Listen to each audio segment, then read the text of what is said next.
What's up guys, it's me again, CrushedPixel. What I have for you today is the behind the scenes video to my shoot and run Minecraft PvP map. So I just went to MCEdit and removed some of the stone down here so you can see all of the redstone clearly, and I gave myself a night vision effect. And yeah, by the way, how do you like my new skin? I think it's pretty awesome. I made it myself and I think it looks pretty neat. Okay, but let's get back to topic.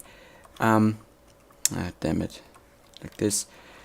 And I'm going to show you all of the redstone. It's actually not so much redstone. That's something I must admit. I thought there would have been more redstone actually when I started doing this map. But yeah, so it fits all into that island, and I want to say thanks to Rafessor for the idea for this game mode, and also for building these islands here. These are pretty neat, I think. And yeah, so this is the main island. This is where you spawn. If you get down there, you can move through that door, get here and press the start new game button.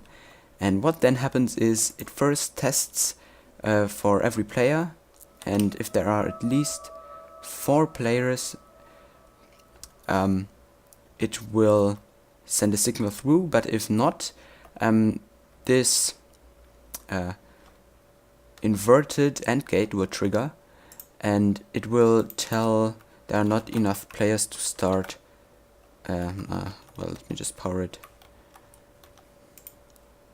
Need some redstone. It will tell me there are not enough players to start, at least 4 players. This is just a tell command to make it look prettier. Okay, so how does this work? It's just if there is no signal, when you press the button, this redstone gets activated, which activates this one, and it deactivates this redstone torch. So if this one doesn't keep the redstone wire here activated, the torch will turn on and it will tell. Yeah, I can just try it. See? And so yeah, the game won't start because I'm just only 1 player here. Okay, so then there are some very basic command blocks. Scoreboard players reset all and remove everybody from the teams. And what happens then is it sets for random players the ID score to 1, 2, no, it's 4. 1, 2, 3, and 4. And here it gives the player with an ID score of 1 the bow and the arrow and the wooden sword. So the player with the ID 1 is the shooter, and then it sets for the other players the ID to 5 and 6. This is optional because these ones must be in the game. It was tested if there were at least 4 players, and then afterwards ID 5 and 6 get set if there are players, therefore. And if a player doesn't have an ID, which means he's player number 7 or something, he just won't get teleported. Then the shooter joins the team shooter, and the runners join the team runner. So that's everybody with a ID score of at least 2. And then it sets in-game to 1 for everybody. Okay, then it tells some basic tell raw to the shooter, and the same to the runners. And I really hate destroying redstone on command blocks because I always fear that I will destroy them. Okay, and then it teleports everybody from the team shooter to this location over here. It's the shooter location. And it teleports every runner to the runner's spawn point, and it sets the spawn points for everybody to these little spawn rooms here. I'm going to explain them later. And it sets the life score for everybody that's of the team runner to 3.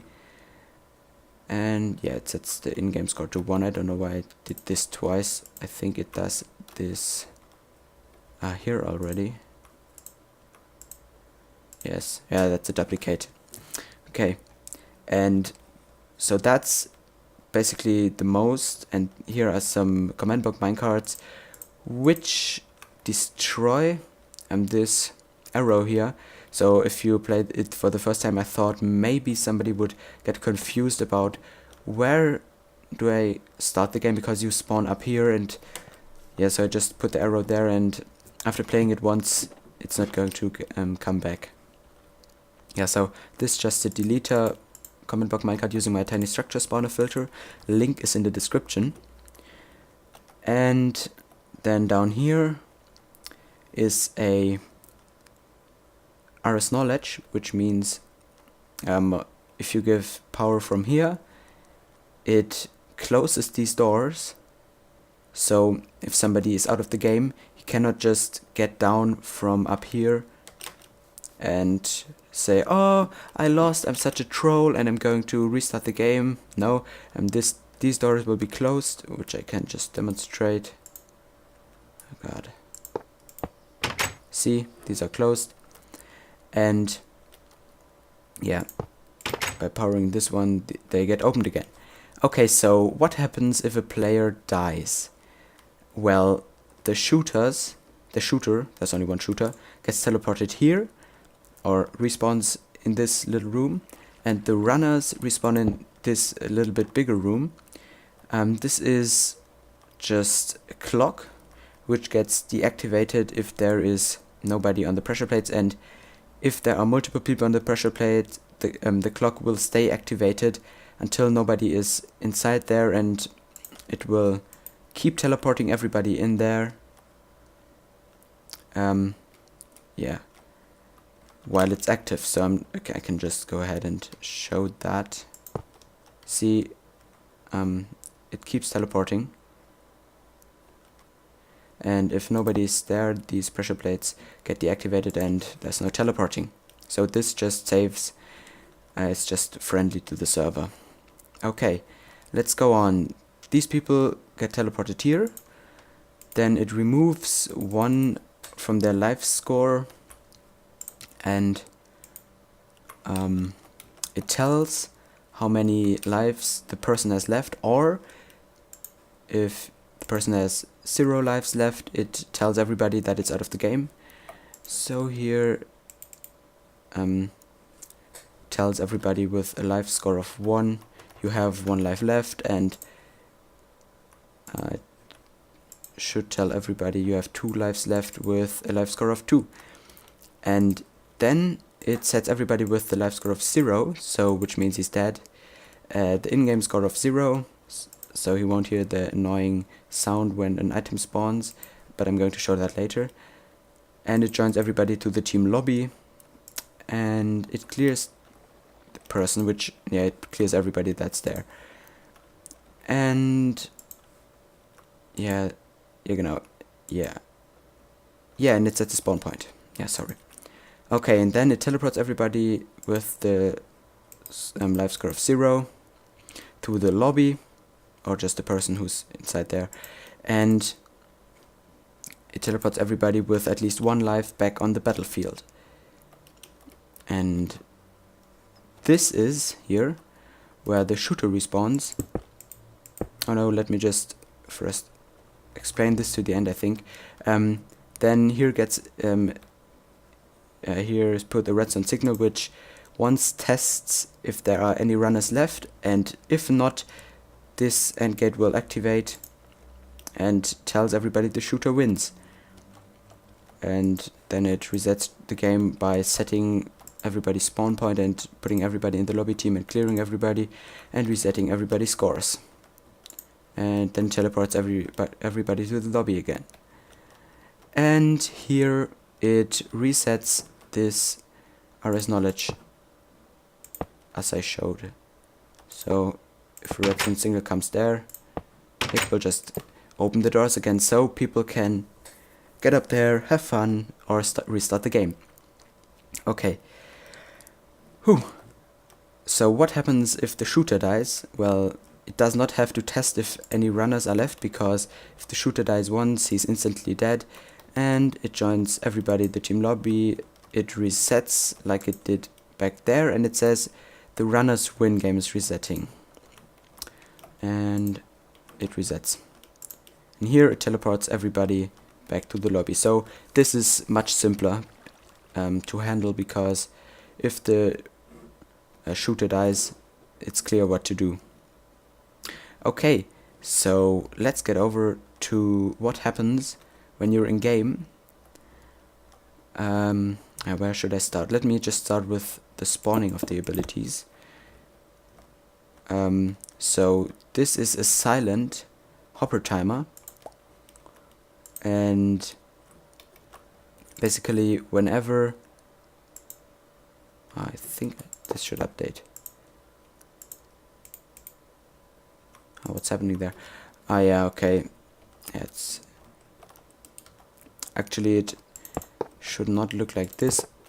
I just forgot putting this on iron, so when I removed all of the stone using MC Edit, it just broke the whole thing. So yeah, this is a silent hopper timer, which sends out a pulse every 20 seconds, testing for anybody who's in game. And if there's anybody in game, it will play the random level up sound to everybody who's in game, and I can just play that to myself. Heard it? It's a very fast one, because I thought that would sound better than just a normal level up sound. And then it sends the signal to this randomizer here, which is made by a German YouTuber named, he's pretty known. Yeah, the YouTuber's name is JL2579. Yeah, that name is pretty hard. I don't know why I chose that name, but yeah. And this just sends a signal to every of these item hoppers, randomizing a 4-bit output, and it then gets decoded by this whole bunch of redstone here. I will link the video in the description, because it's his work actually. So every of these command blocks summons a different item at a different position. So there are actually 4 spots on the map where the items can spawn, like here, here, here, and here.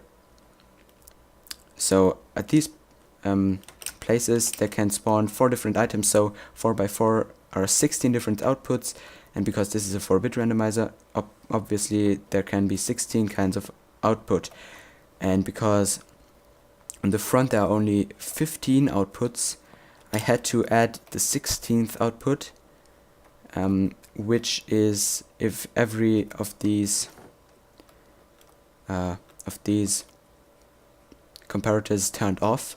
And this was a little bit of a pain, because I had to do the timing right. If the signal comes until here, or yeah, does not come until here, it will output a signal which lets the item which summons the item from that end gate. And yeah, it was just a pain of adding the last one. I'm not going in detail too much, because most of you can think what I did there. Just test if there was no output. Okay, so once an item is spawned, people can pick it up. Okay, I will just simulate an item spawning by placing a redstone block here. Now there should be an item. Yeah, here it is. And I got knockback shot. And I'm not in-game and I don't have an ID, so nothing will happen. But I'll just clear my inventory and I'll remove, now the effects remove themselves. Yeah, okay, once you drink the potion you got, an effect will be applied to you for 5 seconds. And I have some handlers which remove the effects from you and give you a scoreboard value instead. So for everybody with the ID of 2, so that can be only one person. It removes the effect 4, which should be mining fatigue, yes. And then it gives the person a bow and an arrow, because that was the knockback shot, and it sets, if the player has haste, it sets the zombie summoning score to 1. Here I have the TNT drop score, and here I have the anvil burst score. Actually, this one dropped. That should not have happened. Yeah, and so it just basically converts the effects you have to a scoreboard value.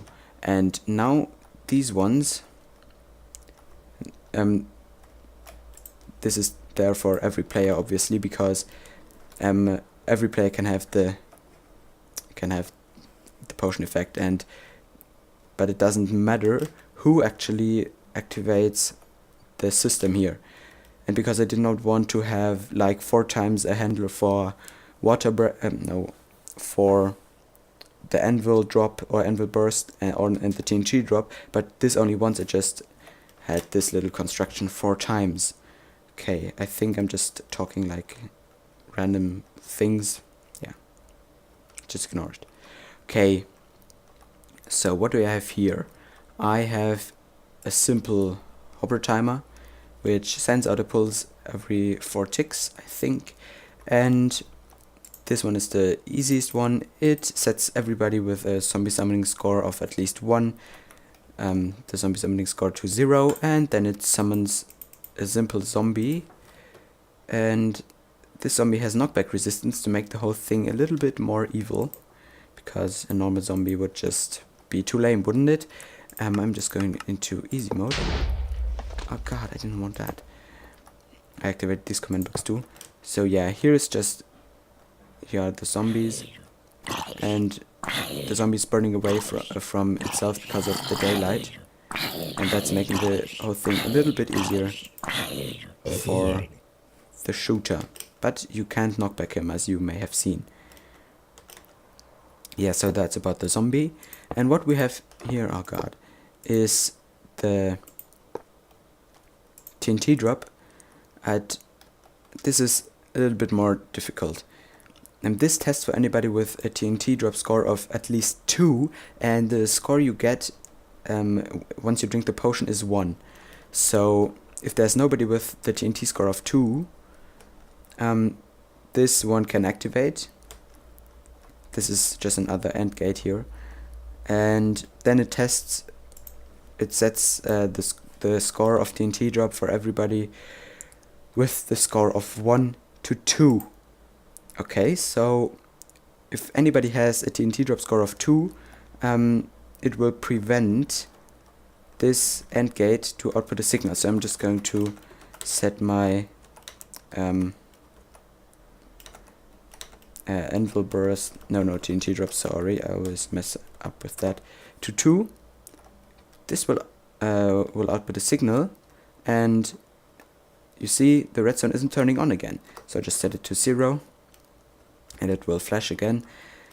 And why do I do this? Because of the technique that I use to make the TNT not doing any environmental damage, but make it still look like TNT. If you do that twice, before the first sequence of TNT exploding ends, it will just destroy the shooter's island, and that wouldn't be good, would it? So what happens here is it summons the prime TNT, and you cannot turn off environmental damage to TNT. So TNT always wants to destroy its environment. So what I did is I actually removed the block that the shooter is standing on. Do you notice that I'm just a little bit lower than 44 blocks? So because I'm not standing on an actual block, but I'm standing on a ender chest. I'm telling you later why. And this chiseled block here is just a falling sand entity which gets spawned repeatedly. This is this device here. It may not seem like it, but this summon command, which summons the falling sand and looks like chiseled stone, gets activated repeatedly, and this is just a clock which sets this block again and again, and it sets the block next to it to air, and then it sets the redstone block again, and so on. So this is just the fastest clock you can get in Minecraft. And so it summons this chiseled stone block for just all the time, and this is just a ghost block like the Farlanders did a video on it. And if I just remove the redstone, there is an ender chest, and you actually couldn't right-click the ender chest because there was this entity before. Okay, so why an ender chest? Because what I do once I have summoned my TNT is... where was it? I'm just messing up. Yeah, here we were. At the moment that this TNT lands... should land on the ground and stay there and explode, the block, which is an ender chest block, gets set to air. And just several ticks before, a falling sand of the ender chest gets summoned, which means this block gets removed, and now while this block is removed, the TNT can fall inside, and then the falling sand of the ender chest gets summoned, setting the ender chest where the TNT is. And because TNT cannot destroy ender chests, and the TNT is inside of the ender chest actually, it won't do any environmental damage, but it looks like the TNT is being is sitting on top of this ender chest. And I'm just setting my TNT drop score to 1, and you see, because it thinks there must be something wrong, it just thinks that it sits on top, but actually it is inside of the ender chest, which means it does not do any environmental damage. Let me just demonstrate it again. Boom, it goes inside, and boom, it does no damage. Okay, but you may just have seen this creeper, and this creeper is actually, at the moment that the TNT explodes, a creeper gets summoned, and I have Doom Mob Griefing Falls. So this is a creeper with a fuse of 0 and an explosion radius, which means because the TNT does not do any damage because of the ender chest, the creeper explodes and deals the damage to the player. And then it sets everybody with the TNT drop score of 2 to 0, so you can have fun with the TNT drop again. Okay, so that was just a lot of explaining, and this was maybe the most complicated part actually, because the TNT drop, it really took me a long time to get that, to figure out how to do that. Yeah, but finally it works. And I just didn't want to have a creeper or something. I wanted to have the TNT dropping down, and I found a solution, which makes me happy. Okay, so the third one, the last one, is actually the anvil burst. This is a bit complicated too. I already showed the knockback shot because the player gets the knockback shot when, for the other ones, the scoreboard gets set. So okay, so here I have the anvil burst. It sets everybody with the score of anvil burst for at least 1 anvil burst score to 0. And then this is actually a randomizer. So when the redstone gets here,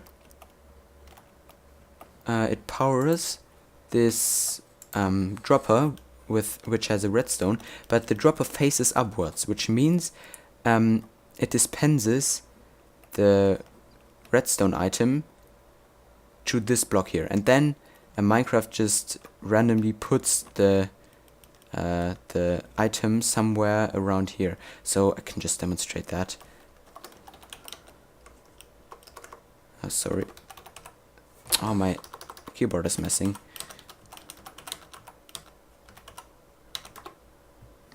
See, it just dropped inside there. I can do it again. You didn't see where it was. Again there.